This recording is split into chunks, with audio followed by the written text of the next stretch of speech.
السلام علیکم یا رسول اللہ وعلی آلک و اصحابک یا حبیب اللہ۔ ناظرین محترم، الحمدللہ ثم الحمدللہ، امت کا بھلا یوٹیوب چینل ایک ملاقات کے خوبصورت عنوان کے ساتھ حاضر خدمت ہے۔ آج ہماری خوش قسمتی اور خوش بختی ہے کہ آج امت کا بھلا اسٹوڈیو میں فخر اہل سنت مجاہد ملت حضرت علامہ مولانا پیر طریقت رہبر شریعت سربراہ فروغ پیغام رضا ادارہ فروغ پیغام رضا محترم المقام حضرت علامہ عباس علی قادری رضوی دامت برکاتہم قدسیہ تشریف فرما ہے، جن کے ساتھ انشاءاللہ العزیز آج کی نشست ہم اس یقین کے ساتھ کرنے والے ہیں کہ ہم جتنی دیر بھی آج کی نشست میں حاضر ہیں، ہم اصل فکر رضا اور اصل فلسفہ رضا اپنے قلوب و اذہان میں منتقل کرنے کی کوشش کریں گے۔ دنیا بھر میں دیکھنے والے تمامی عشاقان ذکر رسول جہاں جہاں آپ اس نشریات کو دیکھ رہے ہیں، بہت ادب سے گزارش کروں گا کہ اس اہم ترین نشست کو آسانی کے ساتھ اگر ممکن ہو ایک ٹچ پر آپ ضرور شیئر فرما دیں۔ اس لیے شیئر فرما دیں کہ آپ کا شیئر کرنا پیغام رضا کو جہاں جہاں تک لے کر جائے گا، یقیناً آپ کے نامہ اعمال میں ثواب جاریہ کا نا ختم ہونے والا سلسلہ لکھا جاتا رہے گا۔ میرے ایوان میں تشریف فرمائیں حضور سیدی و سندی محترم المقام خلیفہ نبیرہ اعلیٰ حضرت، خلیفہ نبیرہ صدر الشریعہ، خلیفہ امیر المشائخ، خلیفہ مظہر المشائخ حضور قبلہ علامہ عباس علی قادری رضوی، آئیے گفتگو آغاز کریں اس یقین کے ساتھ کہ ہمیں جو کچھ بھی آج یہ ملفوظات عطا فرمائیں گے، ہم نہ صرف سنیں گے سمجھیں گے بلکہ اس پہ عمل کی بھی کوشش کریں گے۔ السلام علیکم ورحمۃ اللہ وبرکاتہ۔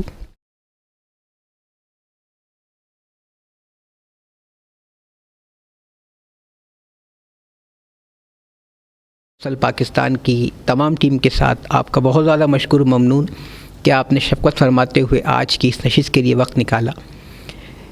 اس وجدان اور یقین سے میں اپنی گفتگو کا آغاز کرنے کی جسارت کر رہا ہوں کہ آج کی تمام تر گفتگو ہمیں قرار واقعی بہت دھیان سے بہت توجہ سے نہ صرف سننی ہے بلکہ اس پہ عمل کی بھی سعادتوں میں رہنا ہے۔ دیکھنے والے تمامی عشاقان رسول آپ سے بھی گزارش کروں گا کہ آج کی نشست میں کہیں مت جائیے گا۔ آپ اگر دیکھ رہے ہیں اس نشست کو تو بالکل ساکت ہو کر اس نشست کو دیکھیے، اس یقین کے ساتھ کہ ہم جتنا کچھ آج سننے والے ہیں وہ یقیناً ہمیں مسلک اعلیٰ حضرت پر سختی سے کاربند رہنے کی سعادت عطا فرمائے گا۔ حضور والا آپ کی بارگاہ میں سوال پہلا، اور وہ سوال یہ ہے کہ ہمارے اس پروگرام کا جو فارمیٹ ہے وہ بادب نعت خوانی کی طرف جاتا ہے۔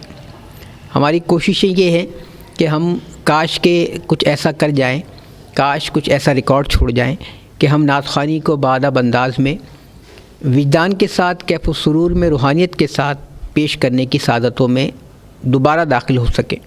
اسی عنوان سے آپ کی بارگاہ میں عرض ہے کہ جو نعتیہ موجودہ منظرنامہ ہے حضور، بہت زیادہ تکلیف ہوتی ہے اس منظرنامے کو دیکھ کر، اور اس لیے ہوتی ہے کہ آج کل گلی گلی کوچے کوچے میں محافل ذکر خیر منعقد ہو رہی ہیں، بہت بڑے پیمانے پر محفلیں منعقد ہو رہی ہیں جس میں بہت زیادہ کثیر سرمایہ لگایا جا رہا ہے، لیکن دکھ بھرا حوالہ یہ حضور والا کہ اس کثیر سرمایہ کو خرچ کرنے کے بعد بھی ہمیں اصل مسلک رضا میسر نہیں آ رہا۔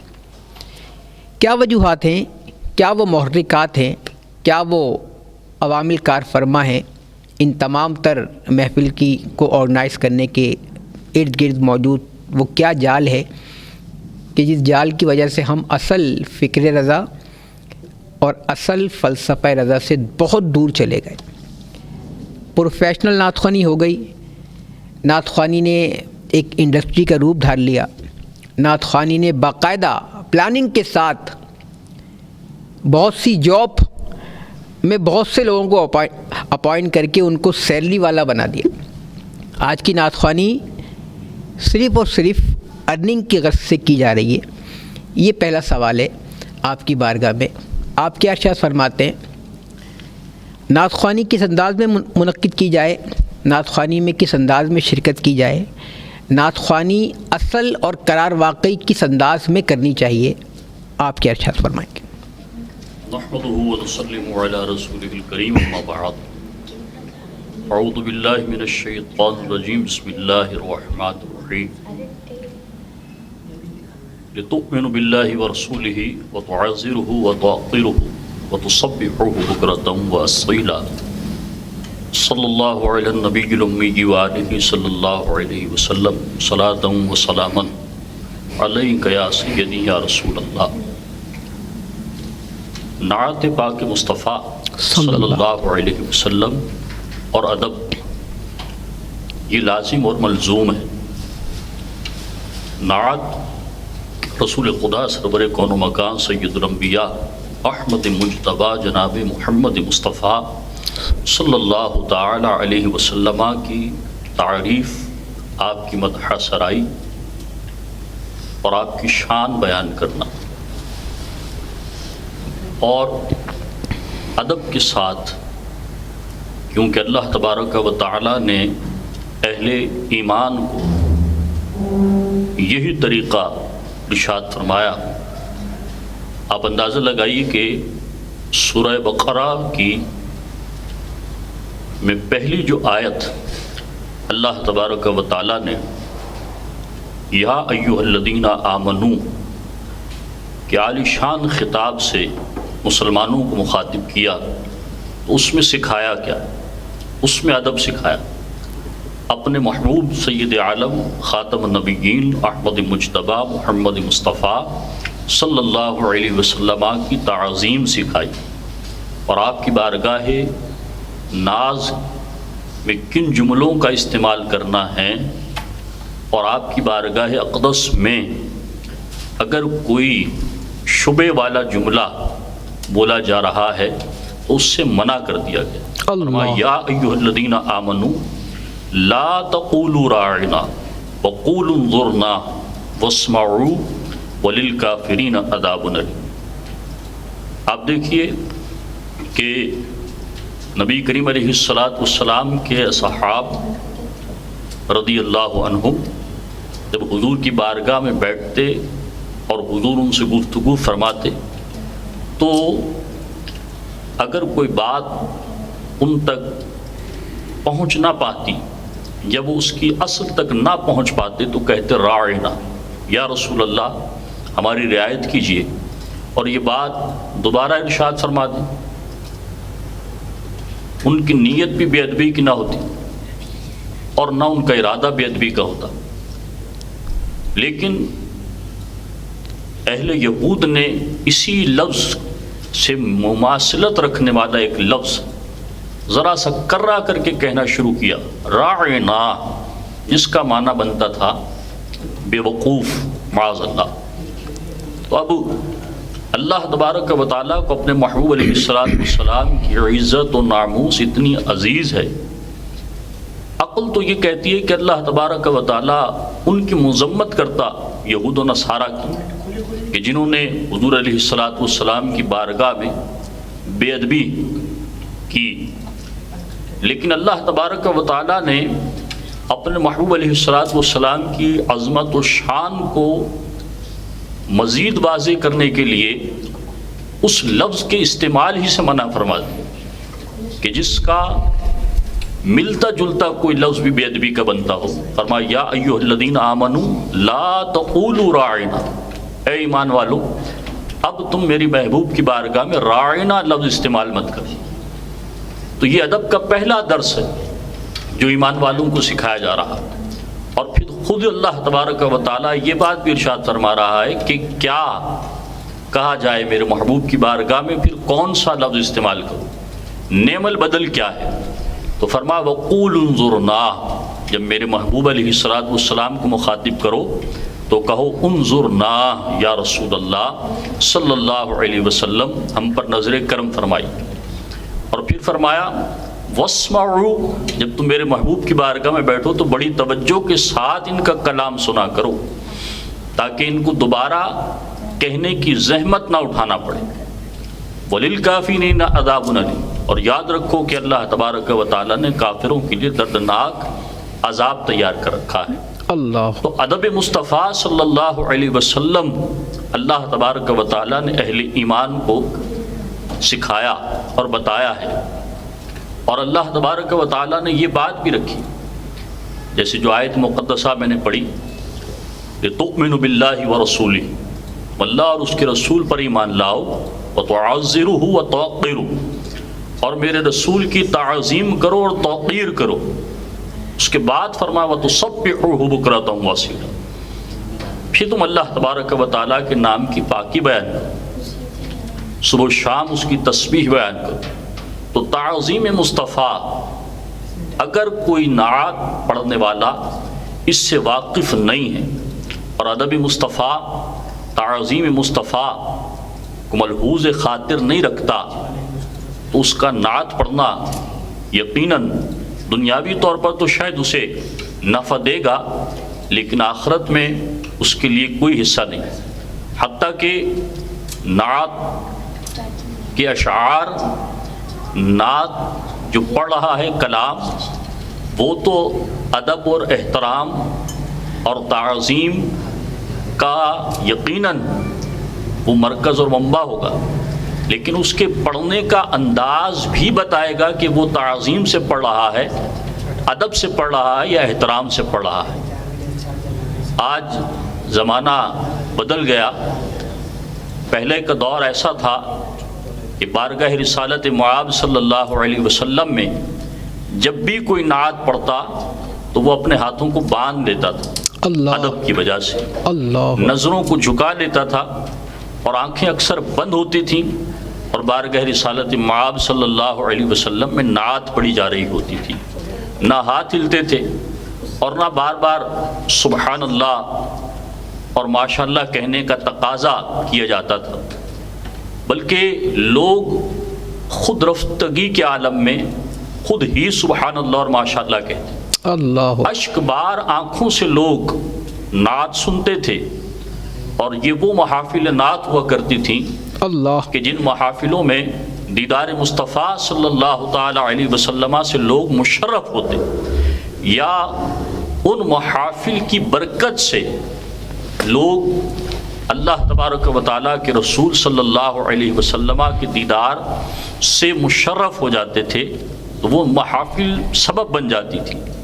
کیا تھا کہ اس محفل میں کوئی برہنہ سر نہیں ہوتا تھا، اور سر ڈھانپ کر آتے، پڑھنے والے ادب کے ساتھ پڑھتے، احترام کے ساتھ پڑھتے، گلباشی کی جاتی اور ادب اور احترام کے ساتھ کلام پیش کیا جاتا، اور یہ کہہ کر کلام کوئی نہیں پڑھتا کہ یہ کسی بہت بڑے شاعر کا کلام ہے، یا یہ کسی ادنا شاعر کا کلام ہے، یا یہ فلاں شاعر کا کلام ہے، بلکہ نعت تو جو نعت ہے وہ کسی بھی شاعر کی ہو، جب اس کا تعلق تعریف مصطفیٰ سے ہے، اوصاف مصطفیٰ سے ہے، تو وہ کلام یقیناً بہت بڑا ہے۔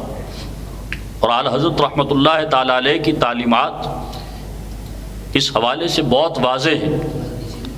ہمارے جتنے ثنا خوانان مصطفیٰ صلی اللہ علیہ وسلم ہیں، اعلیٰ حضرت رضی اللہ تعالیٰ عنہ کے کلام ہدائی کی بخشش سے بہت سارے کلام پڑھتے ہیں، اور میں سمجھتا ہوں کہ اگر ہم ثنا خوانان مصطفیٰ صلی اللہ علیہ وسلم کی توجہ اعلیٰ حضرت کے کلام کے ایک شعر کی طرف ہی دلانے میں کامیاب ہو جائیں، اسی میں سارا ادب ہے، اسی میں سارا احترام ہے، اسی میں اعلیٰ حضرت رحمۃ اللہ تعالی علیہ نے نعت پڑھنا، نعت کہنا اور نعت کی غرض اور نعت کی غائز بیان فرما دی ہے۔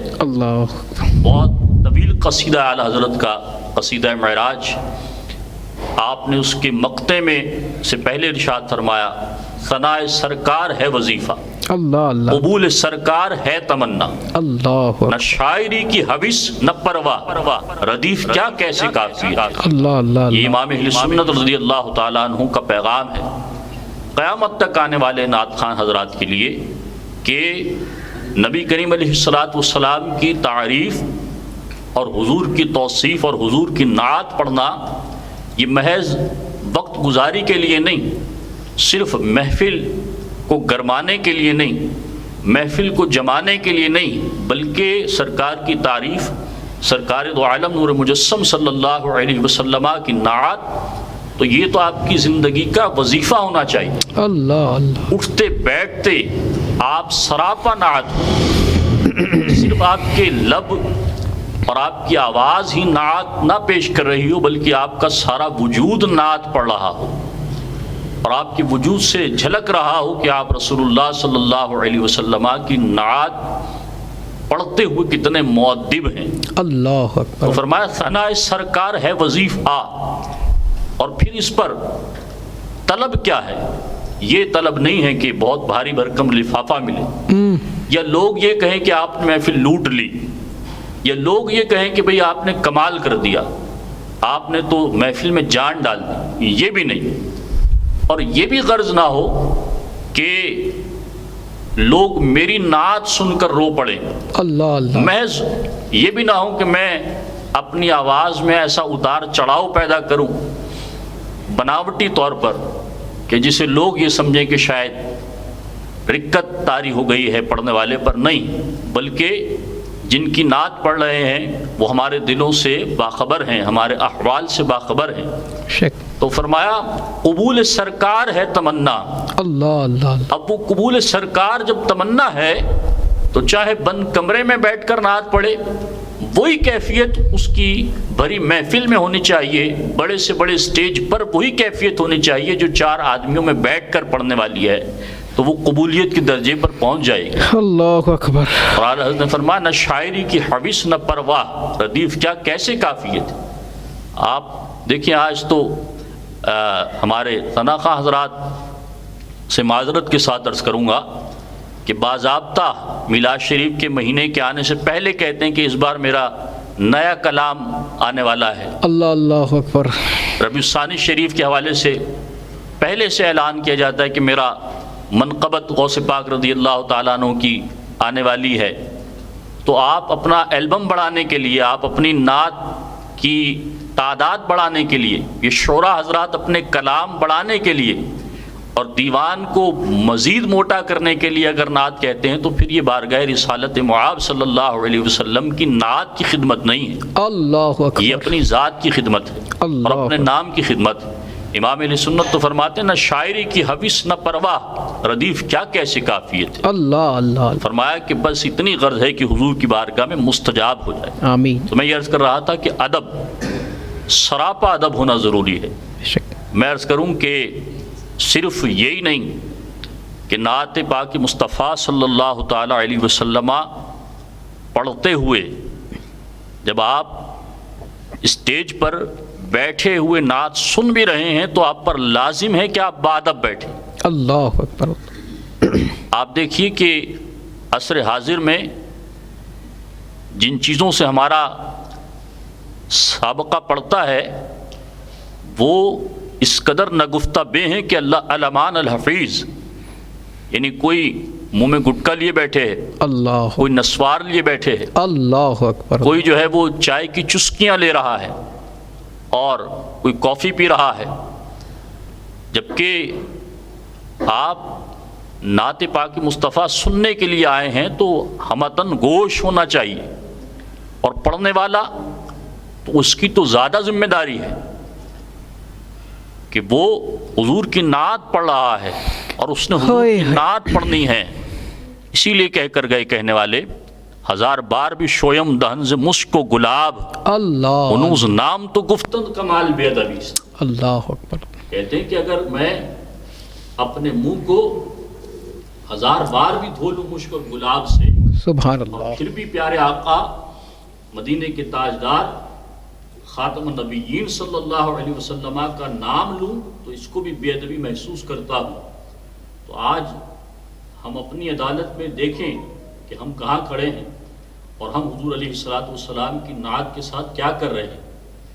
اور اب یہ رہا کہ پہلے تو منچ تھا، اسٹیج تھا، اس پہ ثناء ہوتے تھے، نقیب ہوتا تھا، سارے زعماء ہوتے تھے کے لیے الگ سے ایک نشست مخصوص کر دی جاتی تھی۔ اب تو ہر نعت خواں صوفے پر بیٹھ کر نعت پڑھنے کا عادی ہو گیا، اللہ، آرام طلبی کا یہ عالم ہو گیا، اللہ، کرسی پر بیٹھ کر نعت پڑھی جائے گی، سارے لوگ نیچے بیٹھے ہوئے ہیں، نعت خواں جو ہے وہ اوپر بیٹھ کر، اور بیٹھنے کا انداز بھی ادب والا نہیں، یعنی کوئی چوکڑی مار کر بیٹھا ہوا ہے اور کوئی کسی طرح سے ٹیک لگا کر بیٹھا ہوا ہے، اس کا انداز ادب والا نہیں۔ یہ گھومنے والی جو کرسی ہے، میں نے ایک بڑے نعت خواں کو یہ بھی دیکھا کہ وہ نعت پڑھ رہے ہیں اور باضابطہ وہ کرسی کو گھما رہے ہیں۔ حضور علیہ السلام کی نعت کا ادب نہیں، اللہ آپ کا عمل بھی بتاتا ہے کہ آپ رسول اللہ صلی اللہ علیہ وسلم کی نعت پڑھ رہے ہیں۔ سننے والے پر جب ادب لازم ہے تو پڑھنے والے کی تو زیادہ ذمہ داری ہے، وہ زیادہ اس بات کا ذمہ دار ہے کہ جناب رسالت مآب صلی اللہ علیہ وسلم کی بارگاہ میں جب نعت پیش کرے تو سراپا ادب، عاجزی اور انکساری کا پہکر ہو، اور پھر حضور علیہ السلام کی بارگاہ میں ہدیہ نعت پیش کرے۔ اللہ اکبر۔ ناظرین محترم، خوبصورت گفتگو کا سلسلہ جاری ہے۔ میرے درمیان تشریف فرما ہے سربراہ تحریک فروغ پیغام رضا حضرت علامہ مولانا عباس علی قادری رضوی دامت برکاتہم قدسیہ۔ ذکر رسول پاک کا یوں اہتمام ہو، ثنا و توصیف کس طرح کریں سامعین محترم، اور پیارے آقا کریم کی بارگاہ میں نذرانہ عشق و محبت کس طرح پیش کریں۔ میرے استاذ محترم فرماتے ہیں، ذکر رسول پاک کا یوں اہتمام ہو، جو سانس آئے اس پہ درود و سلام ہو، جو سانس آئے اس پہ درود و سلام ہو۔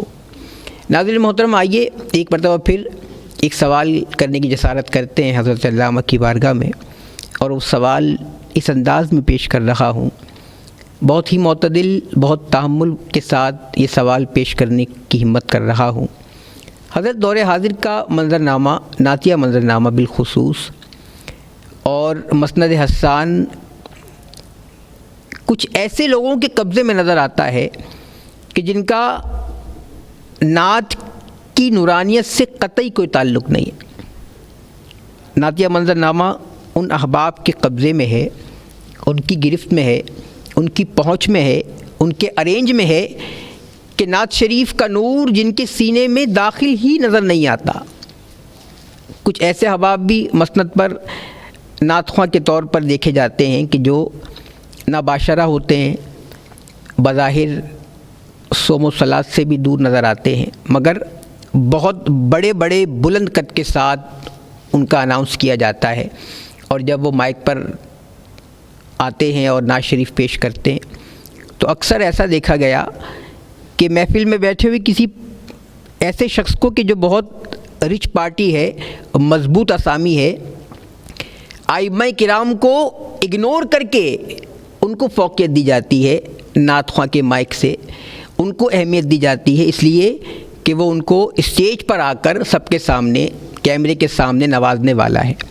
ایسی نعت خوانی دور حاضر میں اگر ہو رہی ہے حضور والا، تو میں اپنے آپ کو ثنا و توصیف کے لیے کس طرح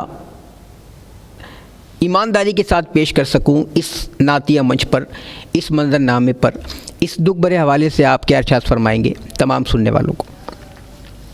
اللہ تبارک و تعالی نے اپنے بندوں کی اپنے محبوب علیہ السلام کے ادب اور احترام کے حوالے سے ہر زاویے پر رہنمائی فرمائی، اور اہل ایمان کو خاص طور پر بارگاہ رسالت کا ادب سکھایا۔ اللہ سورہ حجرات کی ابتدائی جو آیتیں ہیں، ایمان والوں ہی سے اللہ نے ان میں خطاب کر کے ارشاد فرمایا، اللہ اکبر، یا ایھا الذین آمنوا لا ترفعوا اصواتکم فوق صوت النبی، اے ایمان والو ہرگز اپنی آواز کو میرے محبوب علیہ السلام کی آواز پر بلند مت کرنا، اللہ، اور ان سے ایسے کلام مت کرنا جیسے تم ایک دوسرے سے کلام کرتے ہو، اور اگر تم نے ایسا کیا تو فرمایا یا ایھا الذین آمنوا لا تقدموا بین یدی اللہ ورسولہ واتقوا اللہ ان اللہ سمیع علیم یا ایھا الذین آمنوا لا ترفعوا اصواتکم فوق صوت النبی ولا تجہروا له بالقول کجہر بعضکم لبعض ان تحبط اعمالکم وانتم لا تشعرون. فرمایا اگر تم نے میرے محبوب کی آواز پر اپنی آواز اونچی کی یا ان سے ایسے بات کی جیسے تم ایک دوسرے سے کرتے ہو تو تمہارے سارے نیک اعمال اکارت کر دیے جائیں گے وانتم لا تشعرون اور اس کا تمہیں پتہ بھی نہیں چلے گا. تو ادب تو اللہ تبارک و تعالیٰ نے خود سکھایا اور بارگاہ رسالت مآب صلی اللہ علیہ وسلم سے بھی حضور علیہ السلام نے اپنے غلاموں کی جو تربیت کی وہ تربیت بھی ایسی ہے کہ نعت حضرت حسان رضی اللہ تعالی عنہ حضور کے بہت بڑے ثناخواہ اللہ، تو نبی کریم علیہ السلام کبھی ان کے لیے اپنی چادر بچھائیں، کبھی حضور علیہ السلام ان کے لیے مسجد نبوی شریف میں ممبر لگائیں اور فرمایا تم حسان اس پر بیٹھ کر میری نعت ہو.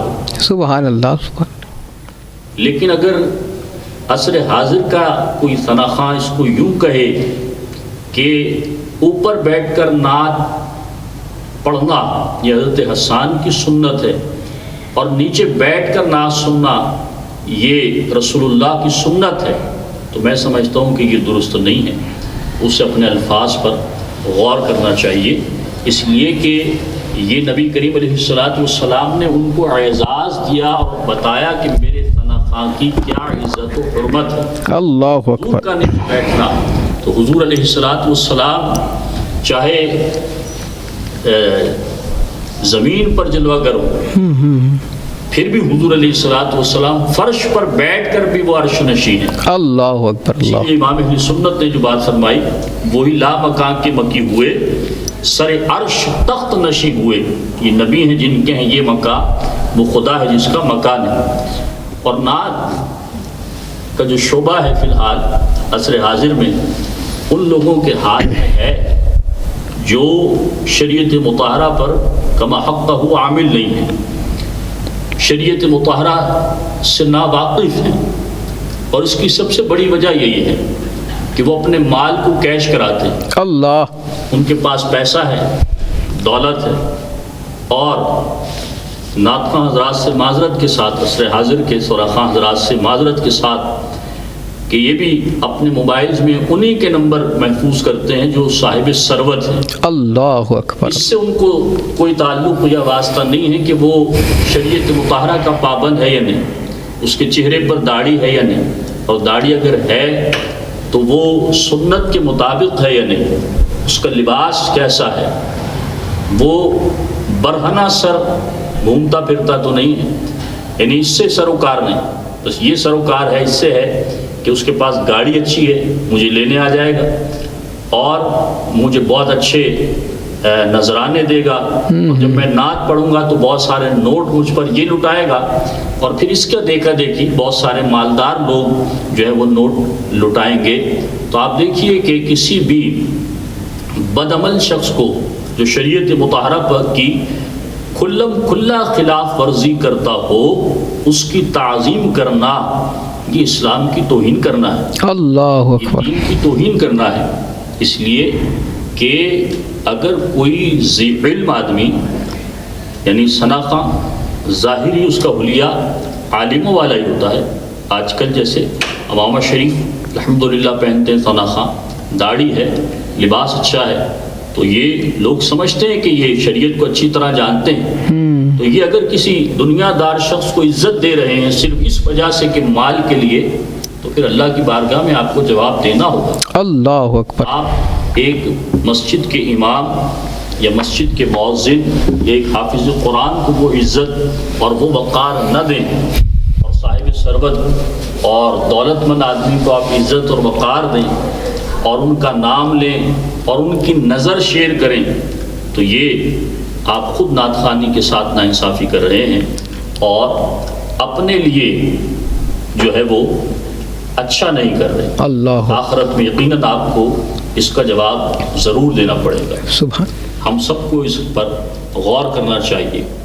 حضور مفتی اعظم ہند رحمۃ اللہ تعالی علیہ آپ ارشاد فرماتے ہیں کہ نفس بدکار نے دل پر وہ قیامت ڈھائی، اللہ عمل نیک کیا بھی تو چھپانے نہ دی۔ اللہ اکبر۔ اگر آج کوئی ہمارے عصر حاضر کے نعت خانوں پر ہم بات کر رہے ہیں، اگر کوئی نعت خواں عمرے پر جاتا ہے تو وہ فیس بک پر لائیو اپنا عمرہ ٹیلی کاسٹ کر رہا ہوتا ہے، اللہ مقامات مقدسہ کی زیارت کے لیے جاتے ہیں تو فیس بک پر لائیو ہوتے ہیں۔ اللہ آپ کی اکبر۔ توجہ مواجہ شریف پر کب ہے؟ آپ کی توجہ سنہری جالیوں پر کب ہے؟ اللہ آپ کی توجہ گنبد خضرا پر کب ہے؟ اور آپ کی توجہ مکین گنبد خضرا پر کب ہے؟ آپ کی توجہ تو فیس بک پر ہے، آپ کی توجہ تو کامنٹس پر ہے، آپ کی توجہ تو لائکس پر ہے، تو وہاں جانے کا کیا فائدہ؟ جب آپ کا دل یہاں لگا ہوا ہے تو آپ کا جسم وہاں ہے تو کیا فائدہ؟ مزہ اس میں ہے کہ آپ کا جسم یہاں ہو اور دل مدینے میں ہو۔ اللہ اور اللہ یہی درس دیا اعلیٰ حضرت امام اہل سنت رضی اللہ تعالیٰ عنہ کی جو عشق کی معراج ہے حضور علیہ الصلوۃ والسلام کے لیے، وہ یہی فرماتے میرے دل کے دو ٹکڑے کرو، دو حصے کر دو، چیر دو، تو ایک پر لکھا ہوگا لا الہ الا اللہ اور دوسرے پر لکھا ہوگا محمد رسول اللہ صلی اللہ علیہ وسلم۔ تو یہ عشق رسول کے تقاضے ہیں، نعت رسول کے تقاضے ہیں کہ ہم اپنی سوچ اور اپنی فکر کو کی تجدید کریں، اپنی سوچ اور فکر کی تجدید کریں اور اپنے اسلاف کو دیکھیں کہ ہمارے اسلاف نعت کے حوالے سے کیسے مؤدب تھے، اور نعت پاک مصطفیٰ صلی اللہ تعالیٰ علیہ وسلم پڑھنے کے لیے آج تو ساؤنڈ چلانے والوں نے بہت سارے ایسے لوگوں کو بھی نعت خواں بنا دیا کہ جو سر اور تال سے اچھی طرح واقفیت نہیں رکھتے، تو ساؤنڈ کے ذریعے ان کی ساری توجہ ایکوالی کی طرف ہوتی ہے کہ کب ڈیلے کرنا ہے، کب ایکو کھولنا ہے، اور اشارے ہو رہے ہوتے ہیں، لیکن بارگاہ رسالت میں آواز نہیں دیکھی جاتی، اللہ اللہ بارگاہ رسالت میں تو دل دیکھے جاتے ہیں۔ اللہ حضور اکبر۔ علیہ السلام کی بارگاہ میں تو دل دیکھے جاتے ہیں، اور جو دل سے پڑھتا ہے وہ آواز وہ اثر نہیں رکھتی، جو اثر دل رکھتا ہے۔ تو ہمیں سوچنا چاہیے، اور نعت کا تقدس اور احترام کتنا ہے۔ میں اپنے پیر و مرشد حضور قطب دورہ غوث زماں اللہ اللہ اللہ حضرت علامہ سیدنا شاہ تراب الحق قادری رحمۃ اللہ تعالیٰ علیہ کی ایک بات آپ سے عرض کرتا ہوں، اس سے ہمیں اندازہ ہوگا کہ نعت کا کتنا تقدس اور احترام ہے۔ اللہ اکبر۔ علماء اور صوفیاء کی صحبت ہی سے پتہ چلتا ہے۔ ایک اجلاس تھا جماعت اہل سنت کا، حبیب مسجد عالمگیر روڈ مقبول آباد میں شاہ صاحب رحمۃ اللہ علیہ کے گھر کے برابر میں عشاء کے بعد اجلاس تھا۔ اجلاس میں اکثر لوگ آ چکے تھے، 3 افراد جو اہم تھے عہدوں کے اعتبار سے وہ نہیں آئے تھے، تو ان کا انتظار جاری تھا۔ جب ان کے آنے کا وقت قریب ہونے لگا، ایسا لگا کہ اب وہ آ جائیں گے، تو اجلاس شروع ہو گیا۔ ایک صاحب نے تلاوت کی، اور تلاوت کے بعد ایک نعت شریف پڑھی جاتی ہے اور اس کے بعد اجلاس شروع ہو جاتا ہے۔ تلاوت کی گئی، تلاوت کے بعد نعت خواں نے ایک نعت پڑھی، اور وہ نعت جب پڑھ چکے تو خاموش بیٹھ گئے۔ اب وہ 3 افراد نہیں آئے تھے جن کا انتظار ہو رہا تھا، تو ایک بزرگ عالم تھے جماعت اہل سنت کے عہدیدار، انہوں نے نعت پڑھنے والے سے کہا کہ بھئی جب تک وہ نہیں آ رہے 3 افراد، آپ ایک نعت اور پڑھ لیں۔ تو حضور قبلہ قطب دورہ غوث زماں خلیفہ مفتی اعظم ہند اللہ اعلیٰ حضرت اللہ علامہ اللہ سیدنا شاہ تراب الحق قادری رحمۃ اللہ علیہ نے ارشاد فرمایا، مولانا نعت کا اپنا بھی تقدس اور احترام ہے، اللہ کیا اکبر اب کسی کے انتظار کے لیے نعت پڑھی جائے گی؟ اللہ اکبر اللہ تو آپ دیکھیے کہ نعت کا تقدس کتنا ہے، اللہ کہ کسی کے انتظار کے لیے نعت پڑھی جائے، اللہ اللہ اللہ بلکہ نعت پڑھنے کے لیے وقت نکالا جائے، اللہ سننے کے لیے وقت نکالا جائے۔ سبحان اللہ سبحان تو یہ بزرگوں کی صحبت میں رہ کر سبحان سیکھنے کو ملتا ہے، اور ہمیں اپنے اسلاف سے سیکھنا چاہیے، ان کی صحبتوں میں بیٹھنا چاہیے، ہاں ہاں ان کی سیرتوں کو پڑھنا چاہیے۔ سبحان۔ ناظرین محترم، ایک ملاقات کا یہ خوبصورت سیگمنٹ جاری و ساری ہے۔ ایک اور سوال حضرت علامہ کی بارگاہ میں پیش کرنے کی جسارت کرتے ہیں۔ اس سوال کے جواب کے ساتھ ہی ہم اپنے اس سیگمنٹ کو اختتام کی طرف لے جائیں گے، اور سوال بہت اہم ہے۔ دور حاضر کا نعتیہ منظرنامہ جہاں بہت ساری خرافات اور بہت ساری ایسی چیزوں سے پر ہے، وہاں پر ایک چیز بہت زیادہ دکھ دینے والی ہے کہ آج کا مسند حسان ہمیں مکمل رافضیت کا شکار نظر آتا ہے، اس انداز میں کہ پڑھنے والے کو یہ شعور نہیں ہے کہ وہ کیا پڑھ رہا ہے، اسے کس تسلسل کے ساتھ اپنی حاضری پیش کرنی ہے۔ نقیب محفل نے اگر اس کو اناؤنس کیا تو وہ سب سے پہلے ہی مناقب پڑھے گا، اور اس لیے پڑھے گا کہ محفل میں جو لوگ بیٹھے ہیں، اس ذوق کے، اس نہج کے، اس گروہ کے لوگ جو بیٹھے ہیں، وہ ان کو پہلے خوش کرے گا، اس کے بعد نعت رسول پیش کرنے کی سعادت حاصل کرے گا۔ اس کے بعد ایسا بھی ہوتا ہے کہ منقبت پہلے ہو گئی، نعت شریف درمیان میں، اس کے بعد ہم شریف بھی پڑھی جا رہی ہوتی ہے۔ تو یہ جو رافضیت آج کے مسند حسان پہ ہمیں نظر آتی ہے حضور والا، اس سے کس طرح بچا جائے؟ میں اگر یہ خواہش رکھتا ہوں کہ میں مسلک اعلی حضرت پر سختی سے کاربند رہوں، میری نسل مسلک اعلی حضرت پہ کاربند رہے، تو ہمیں وہ کون سے عوامل ہیں جس پر عمل کرنا ہے، وہ کون سے افکار و خیالات ہیں جس پر ہمیں عمل کرتے ہوئے سختی سے اس پہ قائم رہنا ہے، اور موجودہ رافضیت جو مسند حسان پہ نظر آتی ہے، اس سے کس طرح بچا جائے؟ آپ کے انداز میں کیا ارشاد فرمائیں گے؟ اہل سنت و جماعت سواد اعظم کے لیے اعلیٰ حضرت امام اہل سنت مولانا شاہ امام احمد رضا خان فاضلی بریلوی رضی اللہ تعالی عنہ کی تعلیمات، آپ کے افکار، یہ ایک پیمانہ ہے۔ تعلیمات امام احمد رضا خان فاضلی بریلوی رضی اللہ تعالی عنہ ایک معیار ہے جو ہمیں ہر طرح سے اپنے مسلک اور اپنے مشرب پر قائم رہنے کے لیے اکساتا ہے۔ اللہ تعلیمات اعلیٰ حضرت رضی اللہ تعالی عنہ تو آپ دیکھیں تو ہر جہد سے امام اہل سنت نے اپنی قوم اہل سنت و جماعت کا شعور بیدار کیا ہے کہ نہ یہ رافضیت کی طرف جائیں، نہ تفضیلیت کی طرف جائیں، اللہ اللہ اللہ، یہ معتدل رہے۔ اور امام اہل سنت نے تحریرات کے ذریعے بھی اور اپنی شاعری کے ذریعے بھی اس پیغام کو عام فرمایا۔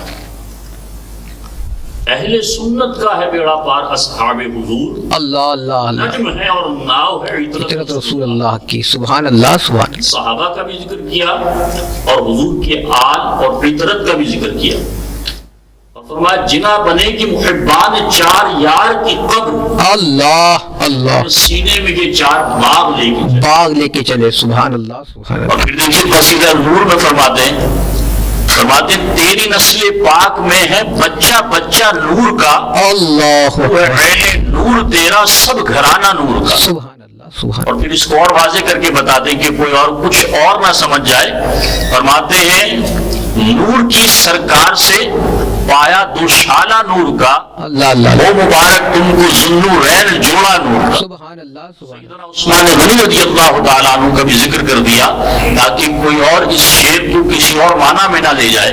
تو میں یہ عرض کر رہا تھا اعلیٰ حضرت امام اہل سنت فاضل بریلوی رضی اللہ تعالیٰ عنہ، اللہ اکبر، آپ فرماتے ان کے مولا کے ان پہ کروڑوں درود، واہ سبحان اللہ، اصحاب عطرت پہ لاکھوں سلام۔ سبحان اللہ سبحان اللہ۔ استاد زمن مولانا حسن رضا خان سبحان اللہ سبحان اللہ تعالیٰ علیہ برادر اعلیٰ حضرت فرماتے حسن سنی ہے، افراط و تفریط اس سے کیوں کرو، اللہ اللہ، ادب کے ساتھ رہتی ہے روش ارباب سنت۔ سبحان اللہ سبحان سبحان آپ اللہ۔ دیکھیے کہ ہر جہد میں امام اہل سنت رضی اللہ تعالیٰ عنہ نے یہ تعلیمات دی ہیں۔ آپ اہل سنت و جماعت ہیں، اور اہل سنت و جماعت سواد اعظم کا یہ مشرب ہے، یہ مسلک ہے کہ نعت پاک مصطفیٰ صلی اللہ علیہ وسلم، منقبت سیدنا صدیق اکبر رضی اللہ تعالی عنہ کی جس کو آتی ہو، جس کو سیدنا عمر رضی اللہ تعالی عنہ، سیدنا عثمان غنی رضی اللہ تعالی عنہ کی منقبت آتی ہو، اسی کی زبان سے منقبت سیدنا مولا علی رضی اللہ تعالیٰ عنہ سنی جائے۔ سبحان اللہ، سبحان علماء کا قول ہے کہ اسی سے منقبت حضرت علی کی بھی سنیں، جس سے حضرت ابوبکر صدیق، حضرت عمر فاروق، حضرت عثمان غنی رضی اللہ تعالی عنہ اجمعین کی منقبت بھی آتی ہے۔ لیکن آج کا حال یہ ہے کہ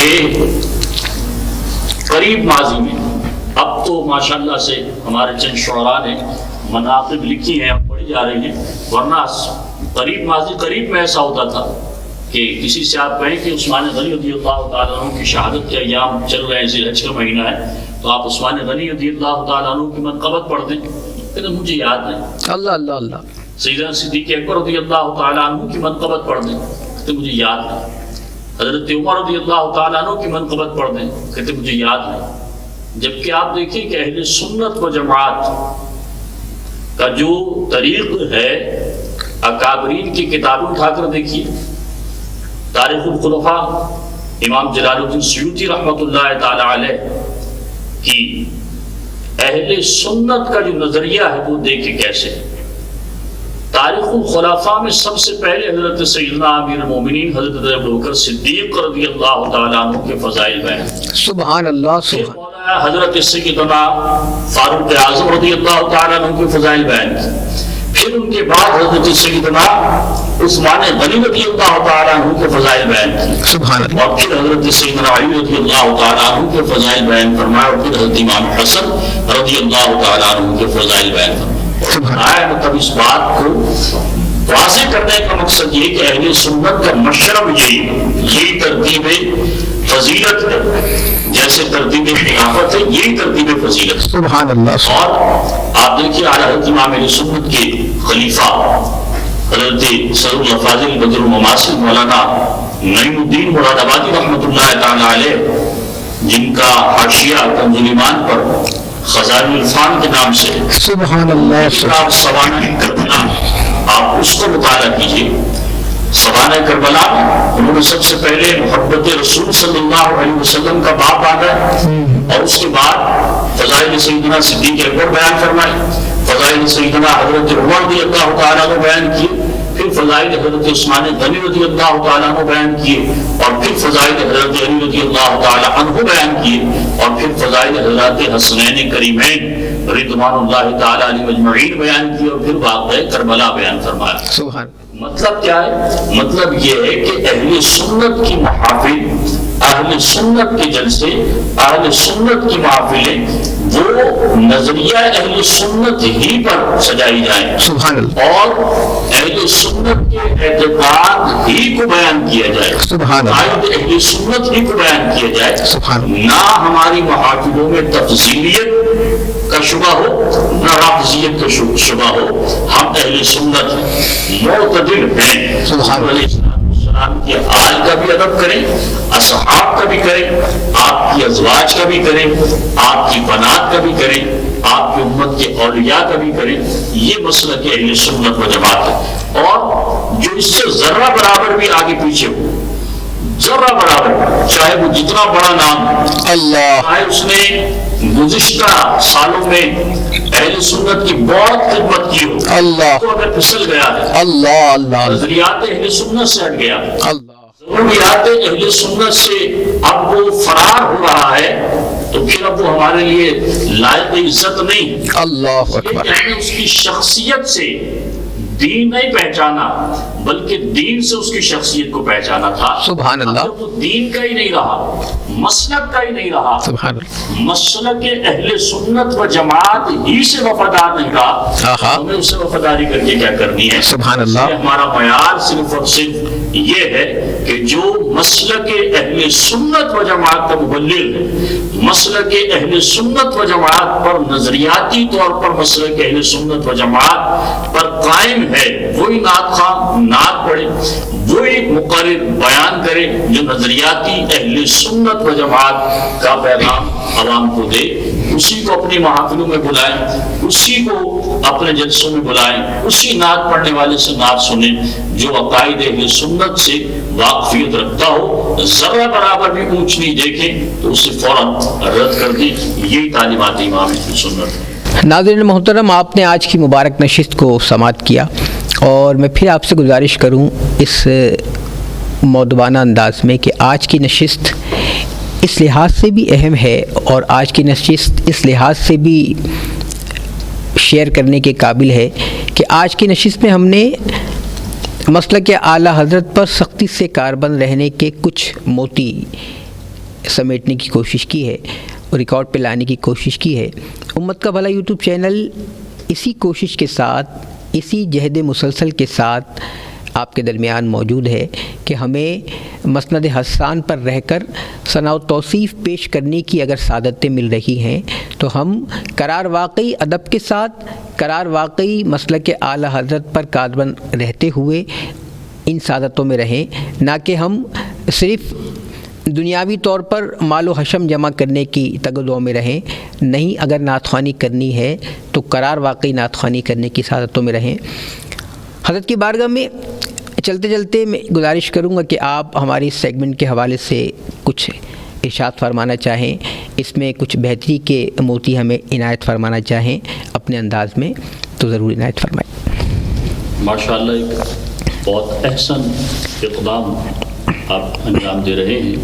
امت کا بھلا یوٹیوب چینل جناب شیخ نہال نافی شاذلی دامت برکاتہم العالیہ اور فکر رضا نعت کونسل پاکستان کے سربراہ محترم جناب محمد کامران صدیقی القادری رضوی صاحب شعور بیدار کر رہے ہیں عوام اہل سنت میں، اور نظریات اہل سنت کو عام کر رہے ہیں، اور نظریاتی لوگوں کو منظر عام پر لا رہے ہیں، اور بتانا چاہتے ہیں کہ فکر رضا کیا ہے، اللہ رضا کیا ہے. اور ہم نے اب تفضیلیوں سے، رافضیوں سے بچتے ہوئے مسلک اہل سنت و جماعت کو کیسے آگے بڑھانا ہے، یہ ہماری ذمہ داری ہے. یاد رکھیے کہ نعت پڑھنے والا بھی وہ ہمارے مسلک کا نمائندہ ہے، خطیب بھی ہمارے مسلک کا نمائندہ ہے. تو اس کو یہ سوچنا چاہیے کہ وہ صحیح اپنے مسلک کی ترجمانی کرے، اپنے مسلک کی صحیح معنی میں ترجمانی کرے کہ اس کے ذریعے سے مسلک اہل سنت پہچانا جائے گا. نقیب محفل کی بھی ذمہ داری ہے، اور محفل کو ارینج کرنے والے آرگنائزر حضرات کی بھی ذمہ داری ہے کہ وہ تمام لوگ مسلک کے نمائندے ہیں تو مسلک اہل سنت کی نمائندگی کو سر فہرست رکھیں. جیسے امت کا بھلا یوٹیوب چینل اور فکر رضا نعت کونسل یہ اشتراک کے ساتھ کام کر رہے ہیں. اللہ پاک آپ کو مزید برکت عطا فرمائے. آمین. اس لیے کہ یہ دور بڑا پرفتن ہے. لباس خضر میں یہاں سینکڑوں راہزن بھی پھرتے ہیں، اللہ جینے کی تمنا ہے تو پہچان پیدا کر. سبحان اللہ. بہت شکریہ. ناظرین محترم، انہی خوبصورت الفاظ کے ساتھ اپنے میزبان محمد کامران صدیقی القادری کو اس یقین کے ساتھ اجازت دیجیے کہ ہم اگلی نشست میں ایک اور معتبر مہمان کے ساتھ حاضر ہو رہے ہیں، اور اس لیے حاضر ہو رہے ہیں کہ ہمیں ثناء و توصیف بادب انداز میں پیش کرنے کی تربیت حاصل کرنی. تربیت اس لیے حاصل کرنی ہے کہ ہم تربیت سے بہت دور ہیں. آج کی نعت خوانی میں ہم نے دن رات محفل ذکر خیر میں تو گزاری ہے، لیکن ہم نے تربیت حاصل نہیں کی. ایک اور تربیتی نشست کے ساتھ عنقریب آپ کی خدمت میں حاضر ہوں گا. اجازت دیجیے گا، اپنا بہت سارا خیال رکھیے گا. السلام علیکم ورحمۃ اللہ وبرکاتہ.